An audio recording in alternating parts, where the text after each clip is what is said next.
Kom ons sluit ons oë vir 'n oomblik. Hemelse Vader, dankie vir die goedheid en die liefde in hierdie dag. Dankie vir die voorreg om hier saam te wees vanmôre. Ons maak ons harte oop, ons wil ontvang, ons wil hoor wat U deur die Heilige Gees vir ons sê.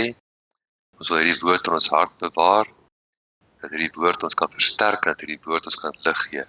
Ons dank U daarvoor in Jesus naam. Amen. Halleluja. Welkom almal. Ons gaan so 'n bietjie in die woord deel vanmôre. My titel vanoggend is die effek van geregtigheid.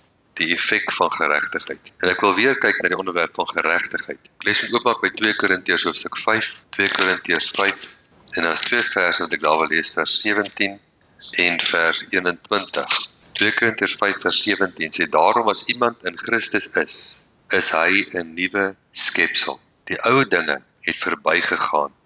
Kyk, dit het alles nuut geword. Dan vers 21, want God het hom wat geen sonde geken het nie, sonde vir ons gemaak, sodat ons kan word geregtigheid van God in hom. So ons sien hierso dat geregtigheid is iets wat ons ontvang. Dis nie iets wat ons verdien nie, né? Ons ken ook, ons blaai so na Romeine 5 vers 17 toe, waar hy dit sê vir ons, Romeine 5 vers 17, want as ten gevolge van die misdaad van die een, die dood geheers het deur die een, praat van Adam, né? Veel meer sal hulle, wat die oorvloed van guns en die geskenk van geregtigheid ontvang, in hierdie lewe heers, deur die een, Jesus Christus. So geregtigheid is 'n geskenk wat ons moet ontvang. Jy kan nie groei in geregtigheid nie. Of jy het dit, of jy het dit nie. That's it. Jy kan nie meer geregtig wees hoe langer jy 'n kind van die Here is nie. Want geregtigheid is nie heiligmaking nie. Geregtigheid is nie iets waarin jy groei nie. Dis 'n geskenk. Die dag toe jy die Here Jesus ontvang het, as jou verlosser, as jou saligmaker, het jy die geskenk van geregtigheid ontvang. Maar wat egter waar is dat om die volle waarde uit hierdie geregtigheid te kry, moet ek seker maak dat ek my denke vernuwe tot die feit dat ek die geregtigheid van God is. Dit help nie ek het 'n ding, maar ek weet nie ek het die ding nie. En dit is ook nie genoeg dat net my kop dit weet nie. My hart moet dit weet. Daar's 'n voorbeeld gewees, 'n ware verhaal van 'n vrou wat jarelank gewerk het vir, ek dink is die koningshuis in Engeland. En toe sy afgetree het sy maar redelik gesukkel met die pensioentjie en sy daar gebly en een van haar predikante het haar kom besoek. Hy kyk hoe gaan dit met haar en hy sien dat teen die muur is daar so 'n sertifikaat en sy kon nie lees nie. Sy was maar ongeletterd geweest en hy vra te vir die sertifikaat asseblief kan leen vir 'n dag of twee. Sy sê nou, jy kan net so lank hom terugbring, maar dit is 'n baie kosbare sertifikaat vir my. Daai dit ek dink dit was die koningin dit vir my gegee na al die jare wat ek haar gedien het. En hy sê maar net iets seker maak vir die ding.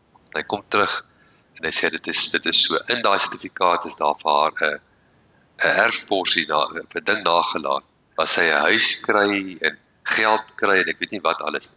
En sy het dit nooit geweet nie. Sy het net gedink is 'n mooi sertifikaat wat sy daar geraam teen die muur ophang. As jy nie weet wat die Here vir jou gee nie, dan gaan jy nie leef daar. So geregtigheid is 'n geskenk. Nou gaan ons na Romeine 8. Romeine 8 toe, vers 1 en 2, asook vers 5 en 6.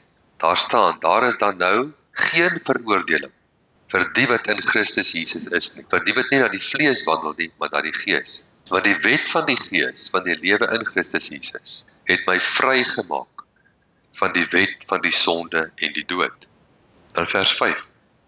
Want die wat vleeslik is, bedink vleeslike dinge, maar die wat geestelik is, bedink geestelike dinge. Wat die vlees bedink is die dood, en wat die Gees bedink is lewe en vrede. Hy praat hier van 'n wet, geestelike wette. So die geestelike wêreld is georden in wette. Dinge gebeur nie toevallig nie. Die duiwel kan nie net in jou lewe inkom steel, as hy nie 'n opening vir hom is nie. As hy dit sou kon doen, hoekom dreig hy jou? Hy is baie lief om te dreig. Hoekom dreig hy? Hy dreig jou want hy wil in jou gedagtes inkom. Hy moet eers in jou gedagtes inkom, voordat hy kan kom steel van jou. En wat hy hierso sê is dat die gedagtes wat jy dink, bepaal watter geestelike wet jy onderleef. Hy sê die wat in die gees Die wet van die Gees, van die lewe in Christus Jesus, my vrygemaak van die wet van die sonde en die dood. Daar is dan nou geen veroordeling vir die wat in Christus Jesus is nie, vir die wat nou dat die vlees wandel nie, maar in die Gees. Wat ek dink, bepaal of ek in die Gees wandel. Die wat vleeslik is, bedink vleeslike dinge. Waarna verwys hy spesifiek in hierdie vers? Hy verwys spesifiek na gedagtes van geregtigheid teenoor gedagtes van sondebewustheid. So dit is die konteks waarin ek dit wil vat. As hy sê daar is dan nou geen veroordeling nie. Wat is veroordeling? Veroordeling is gedagtes van skuld, waardeloosheid, tekortskiet, te min. Jy maak nie die kerf nie. Veroordeling. Daar is dan nou geen veroordeling. So die oomblik as jy gedagtes van veroordeling dink, is jy besig om die verkeerde wet in werking te stel, né? Die oomblik as daar gedagtes van veroordeling gedink word. Ek is te kort, ek is te min, ek is min werd, ek het soveel foute, ek het soveel sondes, ek gaan dit nooit maak nie. Nee, enige van daai gedagtes is gedagtes van veroordeling. Daar is dan nou geen veroordeling vir die wat in Christus Jesus is nie. Die wat nie na die vlees wandel nie, maar na die Gees. Nou wandel ek na die Gees. Ek dink gedagtes. Hy sê vir my vers 6, wat die vlees bedink is die dood, wat die Gees bedink is lewe en vrede. So ek kan letterlik die geestelike vloei in my lewe verander. Net hierdie gedagtes wat ek besluit om te dink of nie te dink nie. Daar's 'n vloei wat plaasvind. Jy vloei in die Gees of jy vloei in die vlees. As ek in die Gees vloei, dan oes ek lewe. As ek in die vlees vloei, oes ek dood. En my vloei word bepaal deur my gedagtes, my woorde en my dade. Maar dit begin by gedagtes. My gedagtes. Gedagtes van geregtigheid teenoor gedagtes van veroordeling. Nou, Openbaring 12:10 sê vir ons dat die Satan is die beskuldiger. Hy beskuldig. Hy bring gedagtes van beskuldiging teen die broers. Die Heilige Gees gaan jou nooit beskuldig nie. Veroordeling. As jy veroordeling ervaar, dan is dit 'n kombinasie van jou eie gees wat onder veroordeling is en onder aansporing van die vyand, wat jy nog dieper in die gat in wil druk. As jy weet, dis nie die Heilige Gees. Die Heilige Gees maak vry. Die Heilige Gees bring lewe. Hy bring nuwe hoop. Die gedagtes wat jy dink, het 'n effek op jou. Dit het nie 'n effek op jou nie. Dit het 'n effek op jou omstandighede. Dit het 'n effek op die geestelike vloei waarin jy beweeg. En die geestelike vloei waarin jy beweeg gaan alles verander. Nou Matteus hoofstuk 6, ken ons al goed. Matteus 6 praat Jesus met ons, hy gee vir ons waardevolle raad. En onthou wat Jesus gesê het. Hy het gesê, as jy na hierdie woorde van my luister en jy doen dit, dan sal ek jou vergelyk met 'n man wat sy huis op die rots bou. Hy grawe diep en hy sit 'n fundament. En wanneer die storms kom, wat onvermydelik is, dan sal hy staan. Maar as jy net die woorde van my luister en jy doen dit nie, dan bou jy jou huis op die sand. En wanneer die storm kom, sal jou huis weggevat word. Amen. Wie oor het om te hoor, laat hom hoor. Nou goed, Matteus 6, vers 26.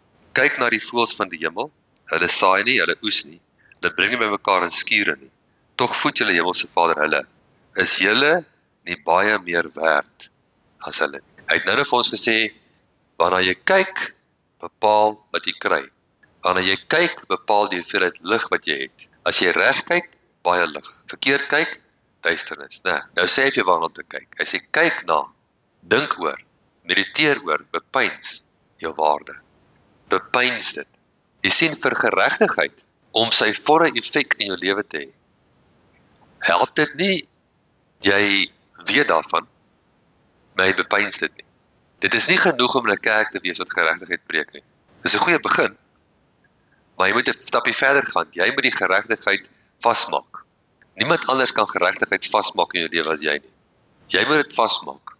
Jy moet dit so vasmaak, dat jy vasgebouwd is daarin. Dat ek is die geregtigheid van God. Begin met meditasie. Jy oordink dit. God het hom, wat geen sonde geken het nie, sonde vir my gemaak, dat ek kan word die geregtigheid van God in hom. Jy mediteer dit. Jesaja 54, kom ons gaan soen. Jesaja 54, vers 13 en 14. En al jou kinders sal deur die Here geleer wees, en die vrede van jou kinders sal groot wees. En dit is 'n dubbele verwysing. Dit kan wys na jou fisiese kinders, maar primêr verwys dit na geestelike kinders. Nee, kinders van God. So dit is God se wil dat sy kinders geleer moet word. Dis wat ons vanoggend hier doen. Julle is in die klas. Amen. So julle word geleer deur God. En wat is die effek van iemand wat hom laat leer? Deur die Heilige Gees. Daar staan, sy vrede sal groot wees. Sy vrede sal groot wees. As iemand nie groot vrede het nie, dan is dit om dit nie laat leer. Dit spesifiek oor geregtigheid. In die volgende woorde, vers 14, deur geregtigheid sal jy bevestig word. Die Amplified Bible sê vers 14 as volg. Luister mooi. You shall establish yourself in righteousness. Jy sien, dis nie net 'n kwessie van ek hoor die woord van geregtigheid, ek ontvang die openbaring van geregtigheid, maar ek establish nie myself. Establish beteken jy moet jouself set daarin. Jy moet dit diep grawe. Diep grawe, dit beteken elke gedagte. Onder andere beteken dit om bonatuurlik te vergeet. Ons gaan nou na versies kyk in die woord waar praat dat die Here vereis van ons. Die Here het jou sondes vergeet. As jy nou na die Here toe gaan, dat jy voor die Here verskyn, sê o Here, ek is so skaam oor wat ek 36 jaar terug gedoen het. Wat gaan die Here vir jou sê? Jy het almal ons geskaam daai dag. Die hele hemel het homself geskaam daai dag, hè? Nee. Wat gaan die Here vir jou sê? Hy gaan sê, waarvan praat jy? Daar's geen rekord af. Die enigste rekord nou is in jou kop. En jy moet daai rekord delete. Jy moet die rekord delete. Want jy kan dalk gedagtes hê aan jou kinderhuis.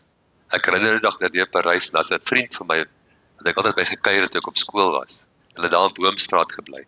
En toe ek al verbyry, toe sien ek die huis is platgeslaan. Die huis is weg. Maar ek kan nog onthou hoe jy ingaan by die voordeur, hoe jy gaan sit in die sitkamer, waar die badkamer is, alles. Dis nog in my kop. Maar die huis bestaan nie meer. Ek kan maar net sê dat dit vergeet, want die huis is gone. Dit is dieselfde met sonde en met jou eie tekortkominge. As die Here dit nie onthou nie, dis 'n geweldige openbaring hierdie. Dan het jy 'n plig, jy het 'n roeping, jy het 'n verantwoordelikheid om te vergeet. Amen. Dit begin by jou openbaring van geregtigheid. You shall establish yourself in righteousness. You shall be far from even the thought of oppression or destruction, for you shall not fear, and from terror, for it shall not come near you. Die geheim om van terrorisme ontslae te raak uit jou lewe is geregtigheid. 'n geregtigheidsbewustheid. 'n geregtigheidsbewustheid. Dis waaroor dit gaan. Die Heilige Gees praat met elkeen van ons. Ek het laasweek genoem van die ou wat in die Kerkstraat afgestap het in 1980 pad werk toe. Terwyl hy so stap, toe sê die Heilige Gees vir hom, stop. Maar sien, om daai stem te hoor, moet jy in verhouding wees, jy sien. En hy stop, en hy gaan om die blok, soos die Heilige Gees vir hom wys. En toe hy halfpad om die blok toe gaan in 1980, betoor 'n bom af, presies waar hy sou gewees het. Oor die 80 mense dood. Ek weet nie onthou daai groot bom nie. Hy sou dood gewees het. Maar die stem van die Heilige Gees het hom gered. En ek sê nou vir jou, die Heilige Gees het met baie mense gepraat, nie almal het gehoor nie. Nie almal het gehoor nie. Geregtigheid. You shall establish yourself in righteousness. You shall be far from even the thought of oppression or destruction. Jy sien, as jy nie 'n gedagte eers het nie, dan is jy vry. As Satan nie sy gedagtes in jou kan kry nie, gedagtes van veroordeling, gedagtes van vrees, gedagtes van wat nou, as hy dit nie in jou kan kry nie, dan leef jy vry. Amen. Want daai gedagtes sit jou in die verkeerde vloei. Dit sit jou in 'n geestelike vloei wat niks reg gaan in jou lewe. Jy moet uit daai vloei uitkom. Kom uit die vloei van die vlees en stap in die vloei van die gees in. So daar's 3 stappe met geregtigheid. Die eerste is die openbaring. Jy moet die openbaring kry, die openbaring van geregtigheid, né? Die tweede stap is die inbou. Ek kan die openbaring hê, maar hoe goed bou ek hom in? Die ander ek kry die openbaring, sê, is fantasties. Is nie lank nie, ek dink weer negatief. Ek dink weer gedagtes van veroordeling. Ek moet dit inbou op 3 vlakke, my gedagtes, my woorde en my wandel. Ek moet loop soos iemand wat die geregtigheid van God is. Ek moet praat soos iemand wat die geregtigheid van God is. En ek moet dink soos iemand wat die geregtigheid van God is. En as ek 'n gedagte kry van veroordeling, en jy gaan, jy kan nie die duiwel stop met jou te praat, hy is nog hier, hy gaan praat met jou, dan verwerp jy antwoord daai gedagte, jy antwoord die gedagte met die woord van geregtigheid. As jy kyk nou, dat die duiwel met Jesus gedeel het in die woestyn, tydens die versoeking, as jy die seun van God is, Jesus loop net daar, en hy kry skielik 'n gedagte, as jy die seun van God is, sê vir die klippe, om brood te word. Wat is die grootste leen in die hele gedagte? As jy die seun van God is, jy sien, hy probeer sy identiteit aanval. Smith Wigglesworth het gesê, die beste teken dat jy wedergebore is, as die duiwel sê vir jou is nie. As die duiwel vir jou sê is nie, dan weet jy, baie dankie, ek is, halleluja. Dan is dit die derde stap, so die eerste stap is die openbaring van geregtigheid, die tweede stap is die inbou van geregtigheid in 3 vlakke, my gedagtes, my woorde, my dade. Die derde stap is om daagliks die vloei van geregtigheid te aktiveer. Ek moet dit daagliks aktiveer. Amen. So ek moet daagliks, help nie, ek het gister die openbaring van geregtigheid gehad, of eergister die openbaring van geregtigheid gehad. Jy weet, as jy nie, dit is soos 'n plantjie. Daai plantjie moet kos kry, hy moet water kry, hy moet genurture word, bietjie blaarvoeding. Dis dieselfde met die openbaring van geregtigheid. Jy kan 'n wonderlike openbaring hê van geregtigheid. Maar dis nie te sê 5 jaar later, het jy dit nog. Jy moet dit aktiveer. Jy moet vandag loop, praat en dink, soos die geregtigheid van God. En dan môre moet jy dit weer doen. En oormôre moet jy dit weer doen. Jy moet dit inbou in jou. Dit is jou borsharnas, sê die Bybel. Jou borsharnas. Geen gedagte van veroordeling. Mediteer op hoeveel en hoe baie jy werd is in die Here. Dis die woorde van Jesus. Kyk na die voëls van die hemel. Is julle nie baie meer werd as hulle? Mediteer daarop, my waarde. Amen. Nou Filippense 3, vers 13 en 14, sê Paulus die volgende, en ek gaan dit lees uit die King James. Jy sal sien die ouens trap bietjie klei daar, hulle taal hom die kant toe en daai kant toe en snaaks, maar as jy hom in die King James lees, dan sien jy hom mooi. En veral as jy die woorde uitlaat wat hulle byvoeg, net die woorde wat in die skrif is gebruik. Luister mooi. Brethren, broers, I count not myself to have apprehended but one thing. Broers, ek sê nie ek het alles in die lewe, ek het alle openbaring, maar daar's een openbaring wat ek wragties gekry het. Dis wat hy daar sê. Daar's een openbaring wat hierdie ouetjie gekry het. Hier kom hy nou. Forgetting those things which are behind and reaching forth unto those things which are before. Paulus sê as jy geen ander openbaring kry nie, kry een openbaring. Vergeet die dinge wat agter jou is en strek jou uit na dit nooit voor jou is. Amen. Dit is geregtigheid. Daar is dan nou geen veroordeling meer vir die wat in Christus Jesus is. Amen. Ek vergeet die dinge wat agter is. So baie keer sal daai dinge wat agter is wil terugkom. Dan vergeet jy dit. Jy vergeet dit bonatuurlik. Amen. Dan sê hy, forgetting those things which are behind and reaching forth unto those things which are before. I press toward the mark for the prize of the high calling of God in Christ Jesus. Kyk nou vir my na Jesaja 43. Ons is nou by Jesaja 54. Nou Jesaja 43. Jesaja 43 vers 25 en 26. En ek gaan hom weer in die King James lees. Hy's my mooi daar. I, even I, am he that blots out your transgressions for my own sake. Blots out. Beteken hy wipe dit uit, né? And will not remember your sins. Die Here sê, ek onthou nie jou sondes. Dis weg. Die bloed van Jesus was genoeg. Die offer van die liggaam en die bloed van Jesus was 'n groot genoeg offer vir jou sondes. Dis uitgewipe, dis weg. Put me in remembrance. Let us plead together. Declare thou that thou may be justified. So jy sien, die oomblik as jy waarlike openbaring het van geregtigheid, dan kry jy 'n vrymoedigheid by God. En dit is waaroor dit gaan, daai vrymoedigheid. Ek kom na U toe, nie as 'n sondaar nie, want ek is nie meer 'n sondaar. Ek is nou die geregtigheid van God. Ek was 'n sondaar, maar God het hom wat geen sonde geken het nie, sonde vir my gemaak, dat ek kan word die geregtigheid van God in hom. Wat is jy? Jy is die geregtigheid van God in hom. Sê saam met my, ek is die geregtigheid van God. Halleluja. Jy is nie 'n sondaar nie. Jy was een. Jy is wedergebore. Nou is jy 'n nuwe skepsel. 2 Korintiërs 5:17. God het hom wat geen Daarom as iemand in Christus is hy 'n nuwe skepsel. Die ou dinge het verbygegaan, kyk, alles het nuut geword. Jy moet dit in jouself inkry. Jy sien, dit is 'n geweldige geestelike geheim om hierdie ding diep in jou in te kry, diep in jou gewortel te kry. Dat wanneer daar aanslag kom in die lewe, dan kom daai aanslag te staan teen die geregtigheid van God. Wanneer beskuldigings kom, dan beskuldig jy God. Ek staan voor jou as die geregtigheid van God. Amen. Dis amazing. Ek staan voor die duiwel as die geregtigheid van God. So ek kan gesag neem, ek heers oor hom. Hy kan nie heers oor my nie. Hy het geen aanspraak op die geregtigheid van God. Dit is 'n geskenk, mense. Dit is 'n geweldige groot geskenk. Jesus het met sy lewe betaal om vir jou daai geregtigheid te gee, dat jy 'n gesag kan hê. Gesag werk. Gesag werk. Jy kan kyk na 'n polisieman. Hy kan die oggend opstaan en hy voel nie so goed daai oggend. Hy voel so 'n bietjie af. Hy voel nie eintlik soos 'n polisieman. Hy mag 'n sergeant wees, maar hy voel nie meer soos 'n sergeant nie. Maar hy trek sy klere aan en hy gaan staan waar hy moet staan. En daar kom 'n movie se lorry aangery. En hy sit sy hand op. Wat in die lorry? Hy stop, want daar's gesag. As die lorry nie stop nie, is daar 'n probleem. Die lorry het gesag oortree en die hele mag van die polisieafdeling en die weermag en almal gaan op daai lorry afkom, mag gestop word, hulle gestop word.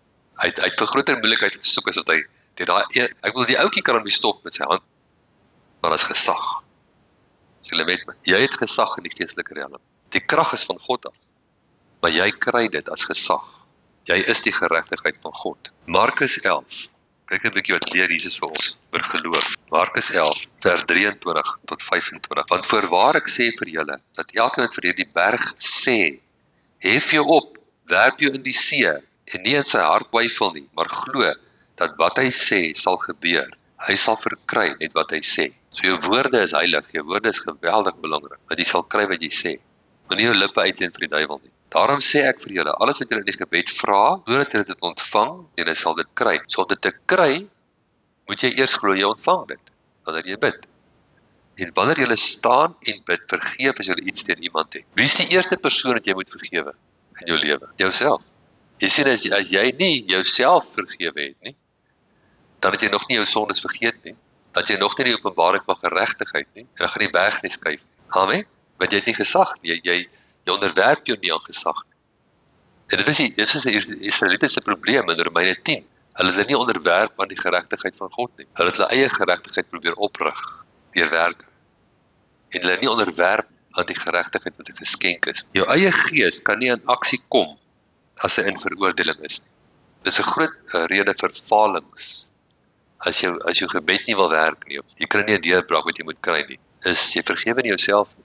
Jy staan nie daar as die geregtigheid van God nie. Onthou sê 1 Johannes 1 vers 9, as ons sondes bely, hy is getrou en regverdig. Hy vergewe ons die sondes en hy reinig ons van alle ongeregtigheid. Ons bely nie die sonde ter wille van God nie. Ons bely die sonde ter wille van ons eie gees. Jy word geklee. God is klaar skoon. Jy moet skoon. Dit is jou gewete. En eintlik is die sonde klaar vergewe, maar nou omdat jy daarin geval het, klaar jou eie gees klaar jou nou aan. En dan maak God die pad vir ons uit. Hy sê, as jy 'n fout maak, hardloop na my toe. En as jy groot geloof het, nee, hoe lank behoort om jy sleg te voel, na jy nou so gebid het? Kyk, jy val in 'n gou ding van jou, en nou gaan jy na die Here toe. As ons sondes bely, hy is getrou en regverdig, hy vergewe ons die sonde, hy reinig ons van alle ongeregtigheid. Hy moet ten minste 'n bietjie sleg voel vir 'n rukkie. Ek bedoel, ten minste so 'n dag of 2. Jy sien, die groot geloof staan net daarop en sê ek is vry. Ek is vry. Die bloed van Jesus maak my vry. Dit vat geloof. Dit vat groot geloof. Om te ontvang die geskenk van geregtigheid. Ek is vry. Halleluja. Ek het gesag. Ek is terug in verhouding. Onmiddellik met die Here. Wat het Jesus vir ons geleer oor die koninkryk van God? Hy het gesê, soek allereers die koninkryk van God en sy geregtigheid en al die dinge sal vir jou bygevoeg word. Dan sê Jesus ons in Lukas 17 vers 20 en 21, die koninkryk van God kom nie met uiterlike observasie nie. Jy sal nie sê kyk hier of kyk daar nie. Die koninkryk van God is binne in jou. Nou kyk 'n bietjie wat sê Paulus hier in Romeine 14 vers 17. Romeine 14:17. Want die koninkryk van God is nie spys en drank nie, Wat bedoel hy daarmee? Dis nie allerhande gebooie en insettinge en regulasies wat jy moet hou. Dis nie dinge wat aan die buitekant van jou is wat jy moet hou. Die koninkryk van God is nie spys en drank, maar hier kom hy nou, geregtigheid, vrede en blydskap in die Heilige Gees. Daar's die koninkryk. Dit begin met geregtigheid. Dis die eerste een. Ek is die geregtigheid van God in hom. Jy kan nie ontvang as jy nie in geregtigheid is nie. Dis hoekom 1 Petrus 2 vers 24, daai versie wat gaan oor genesing. Dis ons genesingsteks, né? Dis ons genesingsbelofte. Maar amper 3/4 van die versie gaan oor geregtigheid.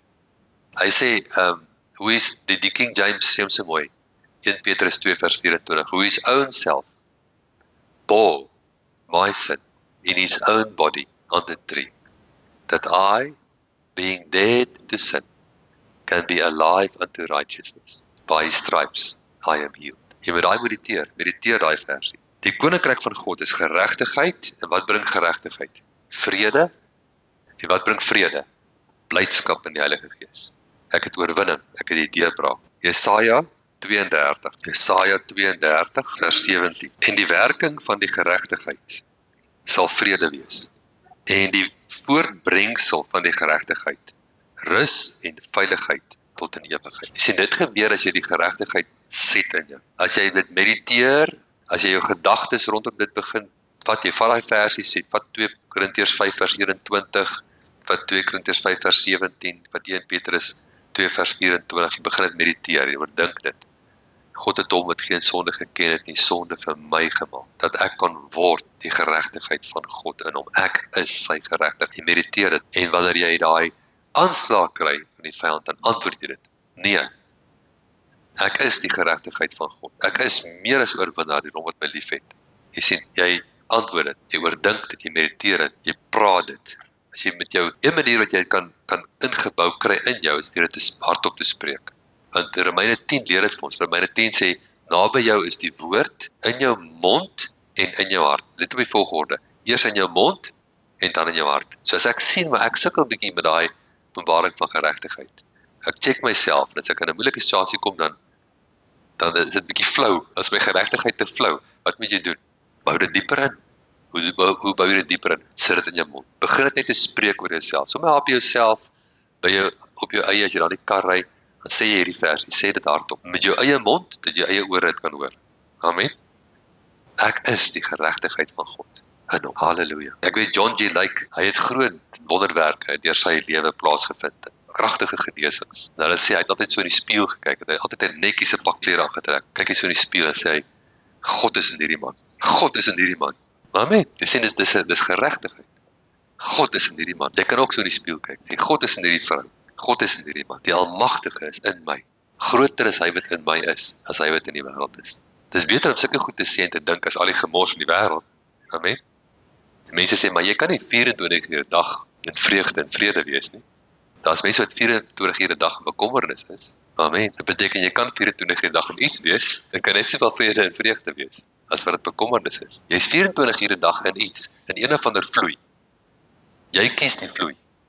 Jy kies die vloei. Dit gaan 'n vloei van bekommernis wees, of 'n vloei van veroordeling, en dan wat gaan gebeur? Jy maak die deur oop vir die vyand.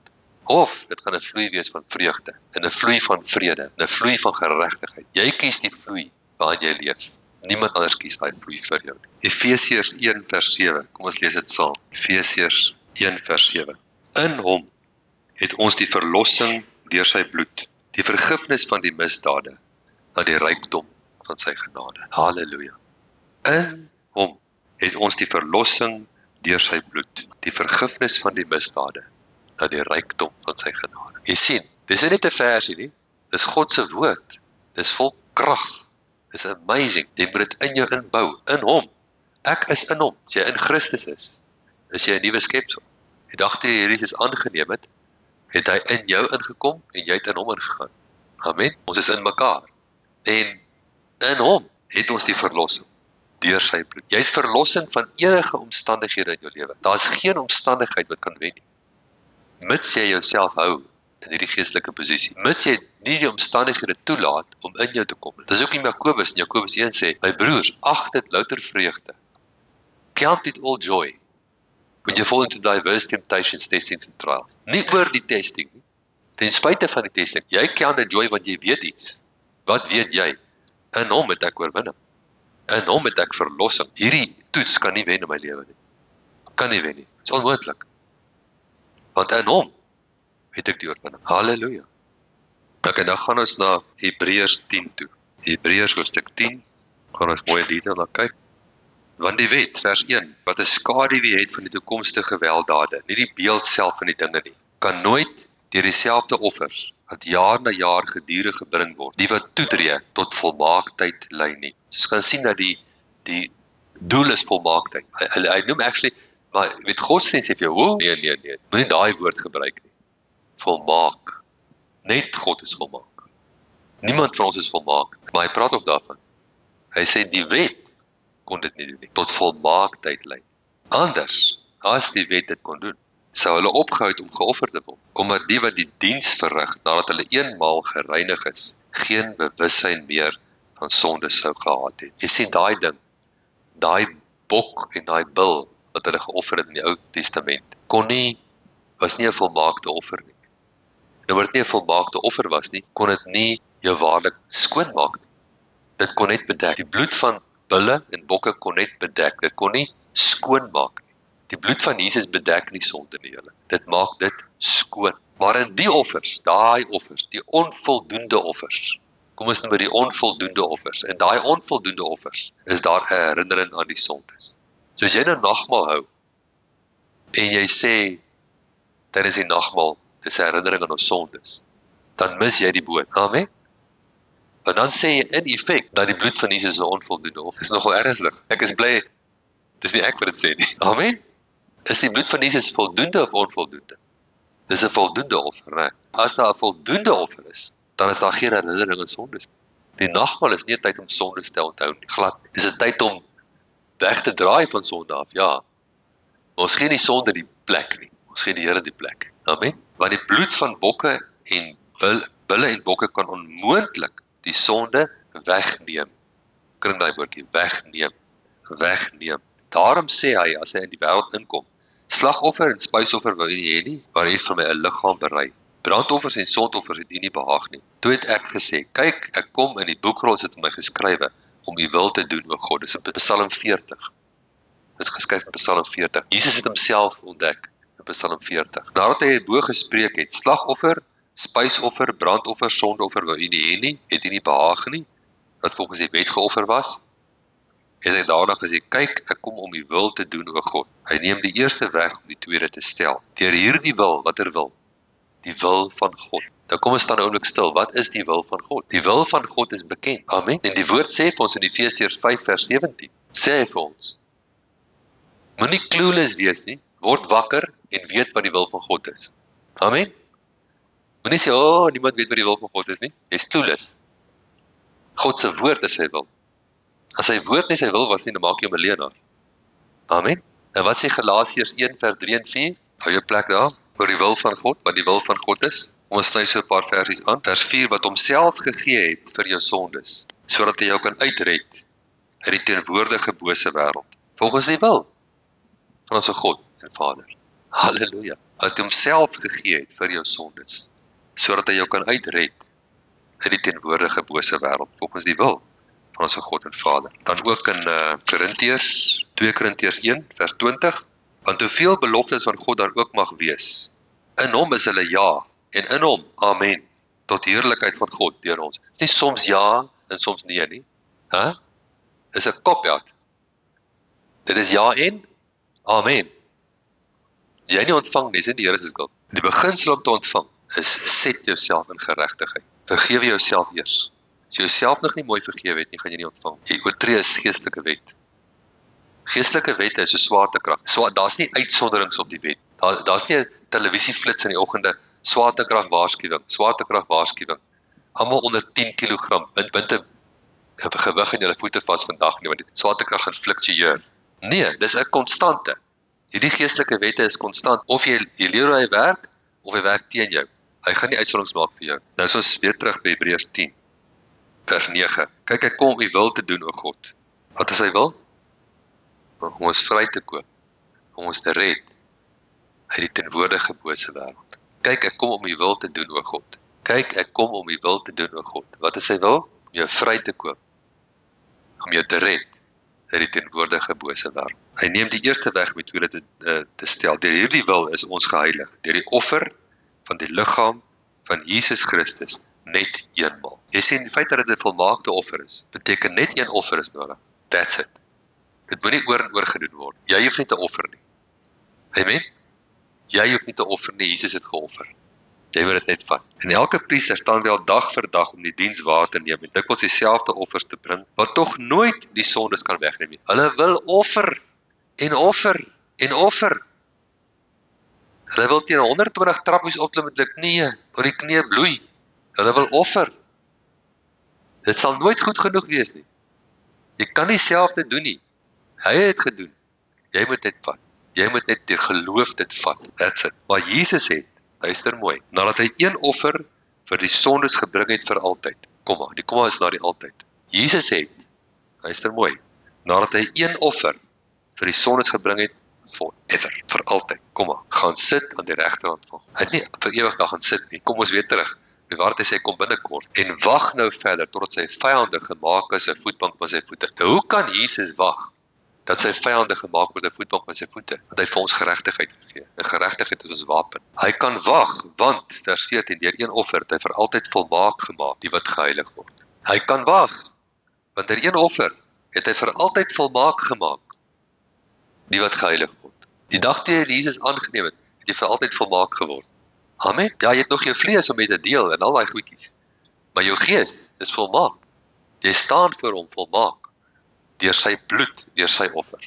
En ook die Heilige Gees gee ons getuienis, want nadat hy tevore gesê, dis die verbond wat ek met hulle sal sluit na die dae, spreek die Here verder. Ek sal my wette gee in hulle hart, en hulle verstand sal ek dit inskrywe. En aan hulle sondes en hulle ongeregtighede sal ek nooit meer dink nie. Mense, as die Here nooit meer daaraan dink nie, dan moet jy dit ook sê. Sê saam met my, aan my sondes en my ongeregtighede sal ek nooit meer dink. Hey, is jy ernstig? Halfpad gaan nie. Ek soek 'n bietjie entoesiasme. Nooit meer dink. As daar 'n gedagte kom in daai rigting, werp hom af. Werp hom af. Antwoord hom met die woord. Die bloed van Jesus was genoeg. Die bloed van Jesus het my vrygekoop. Halleluja. Met sy bloed is ek betaal. Vers 18, waar dan 'n vergifnis van hierdie dinge is daar geen offer meer vir die sonde nie, mense. Geen offer meer. Hou op probeer offer. Stop die offerry. Dis verby. Jy's vry. Jy's skoon gewas. Jy's vrygekoop. Jy's 'n heilige kind van die Vader. Jy behoort aan hom. Terwyl ons dan broeders vrymoedigheid sien, nou kom dit. Waaroor gaan al die goed? Vrymoedigheid het. Jy sien, dit bring vrymoedigheid. Wat soek die Here? Die Here soek nie iemand wat ingekruip kom by die troonkamer nie. Ingekruip kom, o Here. Wees my sondige mens genadig, ek kom ingekruip nie. Nee. Jy kom met die Engelse woord daar is boldness.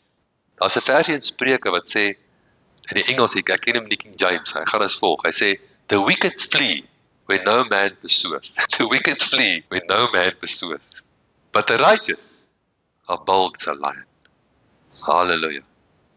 Gaan soek daai versie vir ons iemand wat sê dit vir my waar staan. The wicked flee when no man pursueth. Sy eie gewete jaag op, sy eie gees jaag op. But the righteous are bold like a lion. Want jy weet, man, niks kan my skei van die liefde van God nie. Niks kan my skei van my Vader nie. Ek is in hom, hy is in my. Ons behoort aan mekaar. Terwyl ons dan broers vrymoedigheid het om in die heiligdom in te gaan, deur die bloed van Jesus, op die nuwe en lewende weg, wat hy vir ons ingewy het deur die voorhangsel heen in sy vlees. En ons 'n groot priester oor die huis van God het. Laat ons toetree met 'n waaragtige hart. Dis 'n hart wat geset is in geregtigheid. Daai hart is geset in geregtigheid. Jy weier. Jy sien, jy moet deel met hierdie ding. Hierdie openbaring moet groei in jou lewe.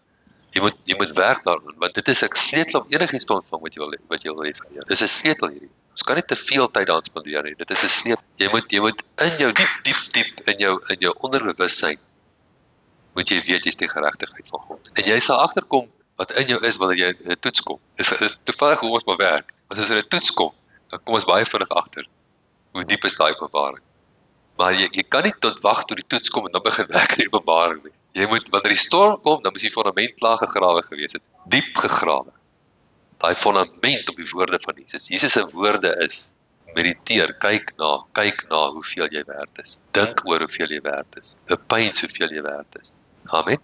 Dis 'n fondament. Laat ons toetree met 'n waaragtige hart en volle geloofsversekerheid, die harte deur besprenkeling gereinig van 'n slegte gewete. Jy kan nie daar met 'n slegte gewete gaan staan nie. En die liggaam gewas met skoon water. Laat ons die belydenis van die hoop onwankelbaar vashou. Wat hy beloof het, is getrou. En dan sê hy ook, so laat ons mekaar, nou kom ons lees hom aan vers 25, laat ons onderlinge byeenkoms nie versuim, soos sommige die gewoonte het nie, maar laat ons mekaar vermaan. En dit des te meer, na mate julle die dag sien naderkom. Hoe nader wederkoms is, hoe belangriker is dit vir jou om onder die woord te bly. Dan daar kom gees van decepsie oor die wêreld soos nog nooit. Daar's profetiese woorde wat oor die jare uitgegaan het. Ek sê in die laaste dae sal die eindtyd herlewing kom.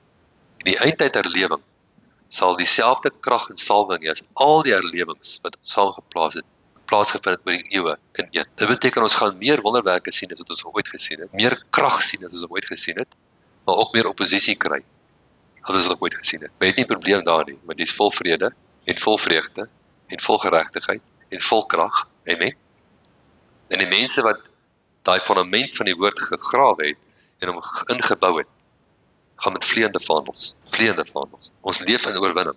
Ons heers oor die vyand, ons heers oor die wêreld. Ons vloei in die vloei van geregtigheid. Ons vloei in die vloei van vrede, in die vloei van vreugde. Nie in die vloei van bekommernis en vrees. Geen vrees. God het nie aan ons 'n gees van vrees gegee nie, maar van krag, liefde en selfbeheersing. Ons het die liefde wat God vir ons het, leer ken en geglo. God is liefde. Amen. En hy is lief vir jou. En hy gaan getrou wees aan jou.